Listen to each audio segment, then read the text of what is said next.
சிம்ம ராசினா அசால்ட்டான வெற்றி பெறக்கூடிய நபர்கள் தான், எதையும் ஈஸியாக எடுத்துக்கொள்ளக்கூடிய நபர்கள் தான் நீங்கள். ஆனால் இந்த 2026ஆம் ஆண்டு இந்த புது வருடத்தில் சிம்ம ராசிக்கு எது மாதிரியான நல்லது நடக்கும் அப்படிங்கிறத தான் நம்ம இங்கே பார்க்கணும்.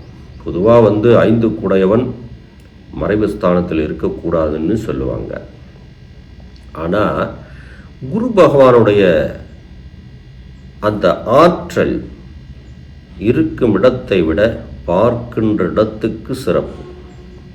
அந்த வகையில் சிம்மராசிக்கு வெளியூர் பயணங்களால் மிகப்பெரிய மாற்றம் மறைஞ்சி, அதாவது நான் பிறந்த ஊரில் இல்லை, நான் ஒரு 100 கிலோமீட்டர் தள்ளி அங்கே தான் என்னுடைய தொழில் இருக்குது அப்படின்னா நீங்கள் தான் தனவான்.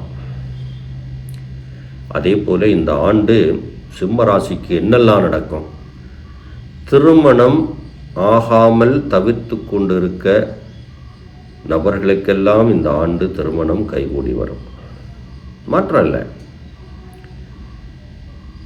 பெரிய பொருளாதார சிக்கலில் இருந்த சிம்மராசி அன்பு சகோதர சகோதரிகளுக்கு பொருளாதாரம் நிச்சயமாக மேம்படும். வேறு என்ன கிடைக்கும் அப்படின்னா மறைமுக வெற்றி, மறைமுக ஒப்பந்தம், வெளியூரில் தொழில், வெளிநாட்டு பயணம், இதெல்லாம் மிகப்பெரிய லாபத்தை இந்த ஆண்டு சிம்மராசிக்கு தரும்.